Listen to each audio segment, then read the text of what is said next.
हुआ है, जब आदमी तैयारी करके जाता है तो बहुत कष्ट होता है। जहाँ पर क्वेश्चन बैंक बना वहाँ पर संभावना है। जो पेपर प्रिंटिंग कमेटी का इंचार्ज होता है उसकी जिम्मेदारी होती है कि लीकेज नहीं होना चाहिए। अब प्रिंट का कमांड दिए हैं तो प्रिंट कहीं से निकल रहा है, आप कमांड यहाँ से दे रहे हैं, प्रिंटर कहीं और है, तो प्रिंटर पर कोई ऑपरेटर बैठा है।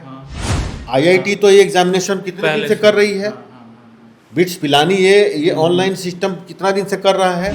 तो क्या सरकार प्रतीक्षा कर रही थी कि बार बार जब तक लीकेज नहीं होगा, करोड़ों छात्रों के भविष्य के साथ जब तक खिलवाड़ नहीं होगा। तंत्र की बात की जाए तो इस देश में लोकतंत्र में जिस तरीके से पेपर लीक का मुद्दा फिलहाल देश हो या फिर पूरे बिहार में बात करें तो जिस तरीके से गरमाया हुआ है वो कहीं ना कहीं हजारों लाखों और करोड़ों छात्रों के जीवन से खिलवाड़ की तरह दिख रहा है।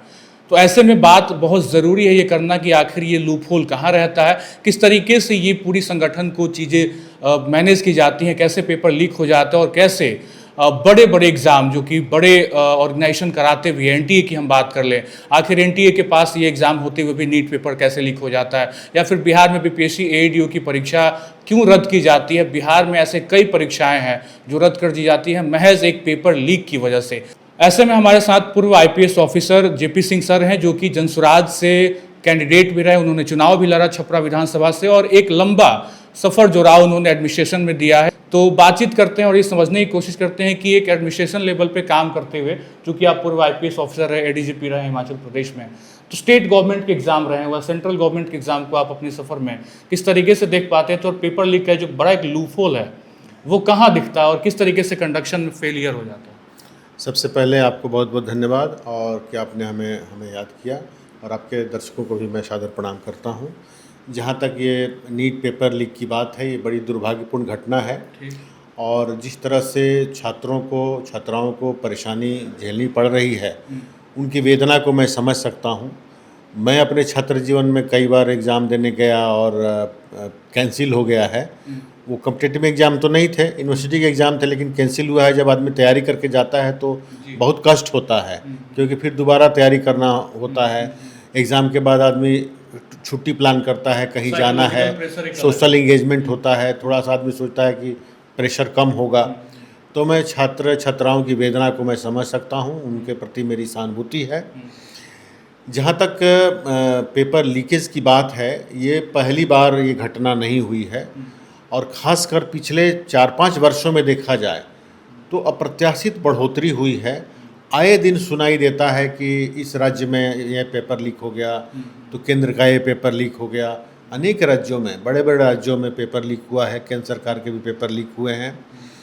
इसमें जो मतलब मेरा ओपिनियन है, वैसे तो पेपर सेटिंग से लेकर और पेपर प्रिंटिंग तक और उसके बाद जो एग्जामिनेशन सेंटर है, जब तक पेपर डिस्ट्रीब्यूट नहीं हो जाता विद्यार्थी को, जो एप्लीकेंट हैं उनको, अलग अलग स्टेज में लीकेज की संभावना है।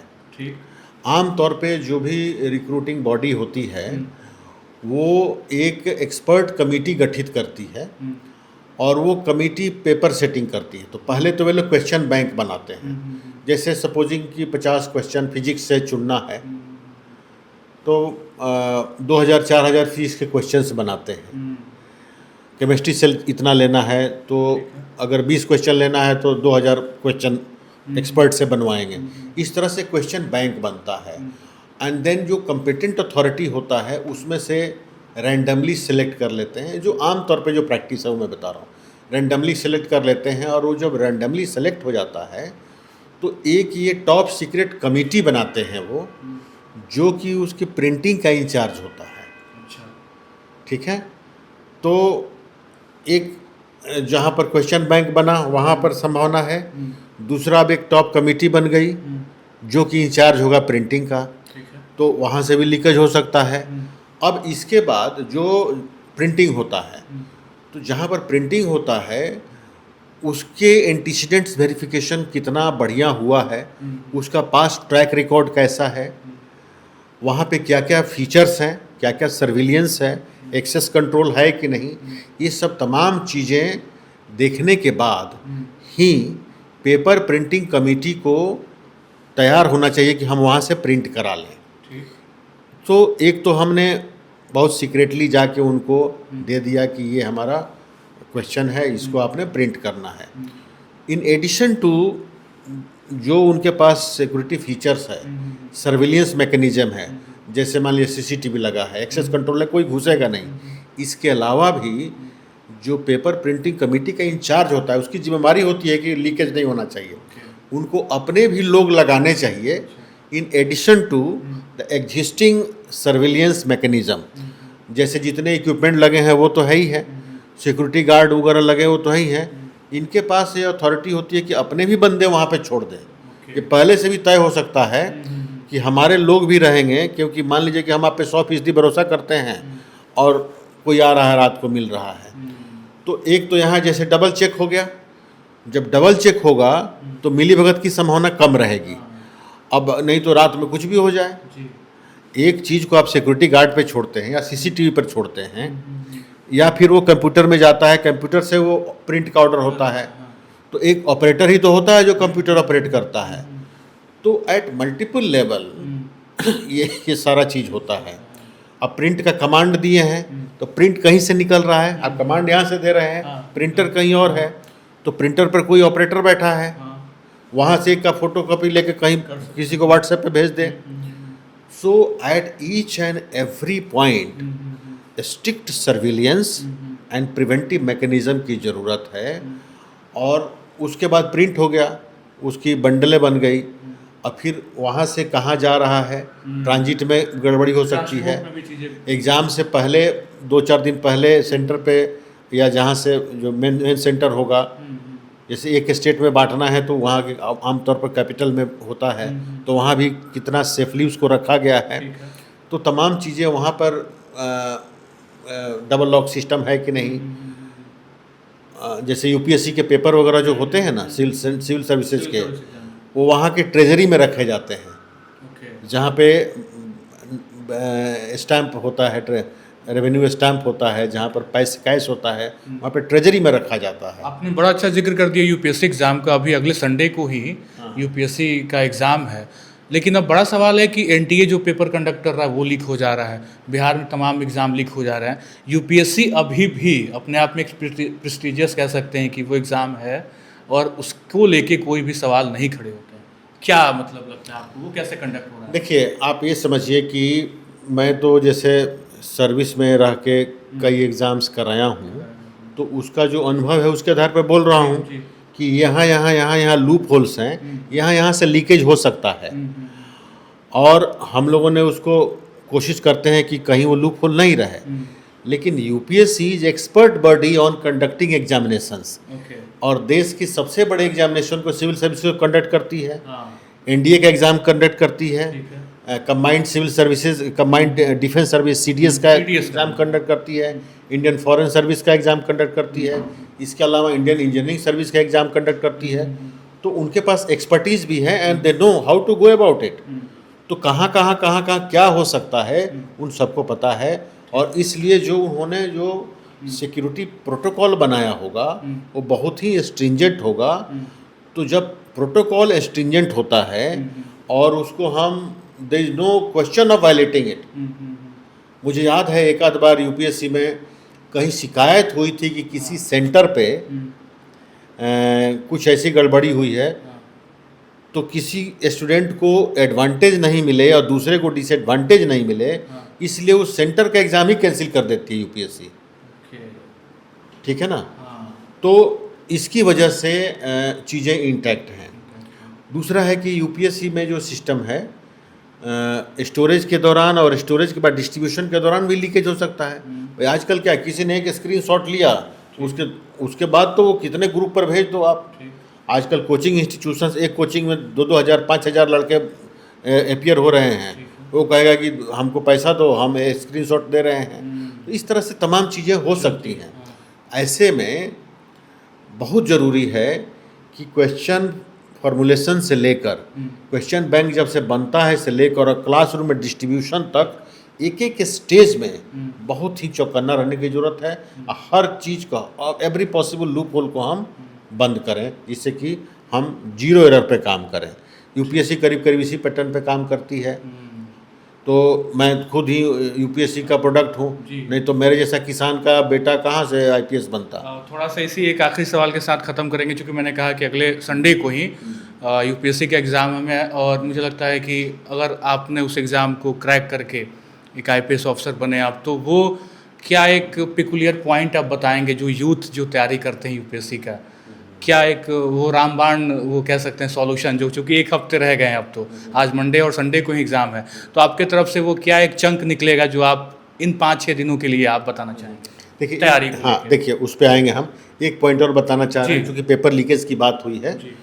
तो एक प्रश्न उठता है नेचुरल कि इसका सोल्यूशन क्या है। बिल्कुल। इसका सोल्यूशन ये है कि अगर हम ऑफलाइन एग्ज़ाम लेते हैं, ऑफलाइन एग्ज़ाम जिसमें क्वेश्चन तैयार होता है और क्वेश्चन डिस्ट्रीब्यूट होता है, ठीक। तो ये जितनी एजेंसीज क्वेश्चन सेट करती हैं और कंडक्ट कराती हैं, और यूपीएससी के प्रोटोकॉल को समझ लें, यूपीएससी में क्या सिस्टम है। ऑफलाइन एग्ज़ाम में। ऑफलाइन एग्ज़ाम में यूपीएससी का ऑफलाइन ही मेन एग्जामिनेशन लेकिन अब तो एनटीए कह रहा है और शिक्षा मंत्री ने कह दिया कि हम लोग नीट को ऑनलाइन कराएंगे, वो ऑनलाइन को बेहतर समझ रहा है। नहीं, हाँ, मैं कह रहा हूँ, जी। अगर ऑफलाइन कराना है हाँ। तो यूपीएससी सिस्टम को समझ लें ठीक है। और उसी अनुसार स्ट्रिक्टली प्रोटोकॉल फॉलो करें। जो आईआईटी वगैरह का एग्ज़ाम होता है, जो ऑनलाइन होता है। हाँ, चाहे बिट्स पिलानी का है, आईआईटी का एग्ज़ाम होता है, वो ऑनलाइन होता है। उसमें क्या है कि कंप्यूटर स्क्रीन पे कुछ समय के लिए क्वेश्चन अपीयर होता है, उतने समय में आप भर दीजिए, नहीं तो क्वेश्चन चेंज हो जाएगा। तो उसमें एक्चुअली क्या होता है कि जैसे 150 क्वेश्चन आने हैं, तो उसमें 1,00,000-2 लाख हो सकता है कि क्वेश्चन बैंक हो, जो कि रैंडमली कंप्यूटर सेलेक्ट करता है और उसको डिस्प्ले करता है। तो वो संभावनाएं रहती नहीं है तो फिर। उसमें बिल्कुल संभावना नहीं है। दूसरी बात है कि आपको उतने देर में बनाना है, नहीं तो क्वेश्चन बदल जाएगा। तो उसमें आप अपॉर्चुनिटी को एकदम रिड्यूस कर रहे हो, पेपर लीक की अपॉर्चुनिटी को रिड्यूस कर रहे हो। तो ये जितने एग्जामिनेशंस हैं, जितना जल्दी ऑनलाइन हो जाएगा, उतना जल्दी उसमें टेम्पर करने की, लीकेज करने की संभावना घट जाएगी और पारदर्शिता भी उससे बढ़ेगी। तो ये एक आवश्यक कदम है। अगर इसको अच्छा करना है तो इसको ऑनलाइन करना चाहिए। और दूसरी बात मैं कहूँगा कि ये क्यों सरकार को समझ में आ रहा है कि लीकेज हुआ तभी हम ऑनलाइन करेंगे। आईआईटी तो ये एग्जामिनेशन कितने दिन से कर रही है, बिट्स पिलानी ये ऑनलाइन सिस्टम कितना दिन से कर रहा है। तो क्या सरकार प्रतीक्षा कर रही थी कि बार बार जब तक लीकेज नहीं होगा, करोड़ों छात्रों के भविष्य के साथ जब तक खिलवाड़ नहीं होगा, तब तक हम लोग ऑनलाइन मोड में स्विच नहीं करेंगे। तो ये काफ़ी विलंब से लिया हुआ ये हम प्रयास कहेंगे। अगर ऑनलाइन होता है तो तत्काल तो हो ही जाना चाहिए, लेकिन ये बहुत पहले हुआ होता तो बहुत अच्छा होता। बिल्कुल, एसएससी सीजीएल या सीएचएसएल के एग्जाम जो होते हैं वो ऑनलाइन ही होते हैं और पेपर लीक कभी नहीं होता। बिल्कुल यही तरीका है और कोई तरीका नहीं है इसको रोकने का, क्योंकि ऑफलाइन एग्जाम में इतने स्टेजेज हैं कि कहाँ से कुछ भी हो सकता है, चांसेस बेहतर होते हैं। बाकी वो यूपीएससी का कुछ चंक आप बताएं। जहाँ तक यूपीएससी की बात है, जी। मैं अभी जिसका हफ्ता दिन बचा हुआ है, 5-6 दिन बचा हुआ है, वो लड़के ऑलरेडी उनकी स्ट्रेटेजी बनी होगी और पढ़ रहे होंगे। मैं उनसे यही कहूँगा कि लास्ट मिनट में जो एग्जामिनी पर प्रेशर होता है, मोरल प्रेशर होता है, तो वो प्रेशर अपना मैनेज करें। आपने काफ़ी पढ़ाई कर लिया होगा तो आप रिवाइज कर लीजिए। एक तो रिवीजन, क्विक रिवीजन बहुत ज़रूरी है, और दूसरा कि जहाँ तक प्रीलिम्स की बात है, ये मत समझिए कि उसमें इम्पोर्टेंट क्या है और अनइम्पोर्टेंट क्या है। आजकल क्वेश्चंस कॉम्प्लेक्स क्वेश्चन आता है, कॉन्सेप्ट पे आता है, आपको बेसिक्स बहुत क्लियर होना चाहिए। तो जहाँ आपको लगता है कि मेरा ग्रे एरिया क्या है, जिस पोर्शन में मैं कमज़ोर हूँ, इस कम समय में उस पर फोकस करिए, क्योंकि प्रीलिम्स में 1-2 नंबर से ही सिलेक्शन और रिजेक्शन होता है। तो उस पर आप फोकस करिए, अपना मानसिक जो है संतुलन बनाए रखिए, पॉजिटिव रखिए, और जिस भी डेटी में, देवी देवता में आपको विश्वास हो, उसका भी आह्वान करिए, अपने माता पिता और पूर्वजों का आह्वान करिए। मेरा अपना मानना है कि व्यक्तिगत परिश्रम के बावजूद के अलावा माता पिता का और आपके पूर्वजों का और ईश्वर के आशीर्वाद का, कृपा का भी बड़ा प्रभाव पड़ता है। ये सिविल सर्विस एक ऐसा टेस्ट है जिसमें आपके हार्ड वर्क, इंटेलिजेंस और ईश्वरीय कृपा तीनों एक साथ टेस्ट पे होता है। तो जब तीनों का संगम होता है तभी आदमी सफल होता है। बिल्कुल, तो जाहिर सी बात है कि तैयारी के साथ साथ आपकी किस्मत की भी तैयारी बहुत अच्छी होनी चाहिए, तो मुझे लगता है यूपीएससी क्रैक होगा। फिलहाल हमने बातचीत की जेपी सिंह सर से, चूँकि बहुत बड़ा मैटर था नीट पेपर लीक का, एग्ज़ाम किस तरीके से चीज़ें होती है, तो एक एडमिनिस्ट्रेशन के तौर पे सर ने सर्व किया देश को, पूर्व आईपीएस रहे हैं और साथ साथ अभी फिलहाल चूँकि देश की सेवा एक तरीके से देखें तो प्रतिनिधि के तौर पर भी, लोकतंत्र के तौर पर भी अगर देखें तो आपने चुनाव लड़ा छपरा विधानसभा क्षेत्र से। फिलहाल ये वीडियो आपको कैसा लगा कमेंट करके ज़रूर बताइएगा। बहुत बहुत शुक्रिया।